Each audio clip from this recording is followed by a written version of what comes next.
예, 첫 키워드는 외교통 법사위입니다. 아, 법사위하고 외교통은 안 어울린다 그런 얘기죠? 예, 그렇습니다. 오늘 국회 법사위에는 현안 질의가 있었는데 강경화 외교부 장관이 출석을 했습니다. 야당 의원들은 주로 얼마 전 끝난 한중 정상회담 그리고 임종석 청와대 비서실장의 아랍에미리트 방문을 문제 삼아서 공격했습니다. 직접 들어보겠습니다. 우리를 무슨 바보로 합니까? 뭐 가만히 있잖아, 뭐 순둥이들처럼. 전문을 받아보셨다 그러는데 어떤 대화를 했습니까? 실장하고 그 나라 왕세자하고? 예, 법사위는 외교 전문가들이 있는 것도 아닙니다. 그래서 여당인 민주당은 법사위가 권한 밖의 일을 하고 있다면서 반박했는데요. 역시 들어보겠습니다. 법사위원들이 외교관계에 관해서, 통일관계에 관해서 알면은 또 얼마나 알겠습니까? 여야가 계속 공방을 벌였는데 권성동 법사위원장이 국정을 감시하는 부분에 있어서 여당이 야당을 공격하는 건 바람직스럽지 못하다. 우리는 다 동업자다 이렇게 얘기를 하자 박범계 의원이 존경하는 권성동 위원장과 동업자를 할 생각은 전혀 없다고 반박하기도 했습니다. 존경하는은 그냥 접두어군요. 예. 아무리 봐도. 법사위원회에서는 원래 이제 법원의 법적인 문제, 뭐 예를 들면 체계, 자구 심사 이런 것만 하게 돼 있습니까? 예, 법조문으로 법적인 문제가 있는지만 살펴보기로 돼 있습니다. 근거법은 국회법 86조인데요.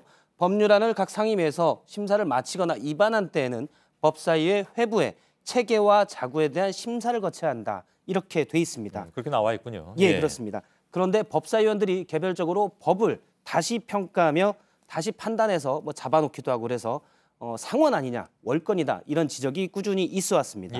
오늘 법사위에 올라갔던 안건을 쭉 보면 모두 35건이 올라갔는데요.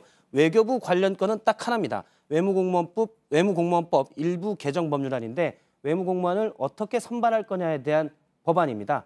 그런데 오늘 강경화 장관에 대한 질문은 이 질문은 없었고 한중 정상회담일지 야당의 공세에 가까운 질문들만 있었습니다. 오늘 법사위에 각 부처 관련된 법안들이 대거 35건이 올라왔기 때문에 외교부뿐만 아니라 국토부, 국방부, 보건복지부, 여성가족부 등 여러 장관들과 공무원들이 모두 대기를 하고 있었습니다. 지금 김현미 국토부 장관이 오랫동안 기다리다가 퇴장하라고 하자 밝은 모습으로 소관부처 공무원들과 같이 나가는 모습을 확인할 수 있습니다. 왜 밝은 모습인지는 뭐 알 수 있을 것 같습니다. 다음 키워드 보죠. 다음 키워드는 막상 막하로 잡았습니다. 오늘 자유한국당의 류여의 최고위원이 소셜미디어를 통해 홍준표 대표를 또 공격했습니다. 비판을 들어보겠습니다. 너도 발정제를 먹었냐고 다들 저를 조롱했습니다. 울고 싶었습니다. 너는 그 사람을 홍보하느냐고 할 때 홍준표 이름이 적힌 잠바를 입고 다닐 때 정말 부끄러웠습니다. 대선 때 선거운동 지원을 했는데 솔직히 부끄러웠다라는 얘기인데요. 그러면서 홍 대표 막말을 시리즈로 다 연결하면 본인과 같은 윤리재소가 아니라 모욕죄로 고소를 당해야 한다 이렇게 주장하기도 했습니다. 류 최고위원은 홍준표 대표가 본인보다 훨씬 많은 막말을 했다라고 주장했습니다. 아무튼 아까 제목이 막상 막하였는데 그러면 누가 더 많은지 확인이 됩니까? 류 최고위원은 도표로 그려서 나타낼 수도 있다고 했는데 주장일 뿐 확인은 안 되고 있습니다. 우선 양측의 주장만 있고요. 오늘 자유한국당이 윤리를 열었는데 류여의 최고위원에 대한 징계는 연기해서 26일 다시 하기로 했습니다. 그런데 이른바 반홍 쪽에서 주장한 바에 따르면 당 지도부가 윤리위원들 저녁 식사 자리까지 쫓아가서 그냥 내일 바로 윤리위원회를 열어서 류 최고위원을 징계해라 이렇게 압박을 했다고 합니다. 하지만 윤리위원들이 모두 연락이 안 돼서 확인은 못했고 일부의 주장이 있었습니다. 지금 뭐 징계를 안 하면 최고위원회를 계속 못 여는 상황이라서 아마 그게 더 급한 모양이죠? 내일 원래 최고위원회가 예정이 돼 있는데 현재 징계가 안 됐기 때문에 류의 최고위원은 참석할 수가 있습니다. 앞서 통화를 했는데 반드시 참석해서 날선 비판을 하겠다고 말하기도 했습니다. 오늘 류의 최고위원은 오후 3시 반에 직접 기자회견을 열어서 홍준표 대표의 문제 발언을 모두 공개하겠다 이렇게 예고를 했는데요. 정작 기자회견은 가까운 정준길 전 대변인이 했습니다. 그래서 왜 이 중요한 문제를 본인이 하지 않았냐라고 묻자 윤리위의 출석 요구서가 본인에게 전달이 돼야 본인이 출석할 의무가 생기는데 가서 브리핑을 하다 보면 출석 요구서를 전달할 수 있기 때문에 이를 피하려고 안 갔다라고 답했습니다. 예, 그렇군요. 네. 자, 세 번째 키워드는요? 세 번째 키워드는 아우로 잡았습니다. 이게 뭡니까?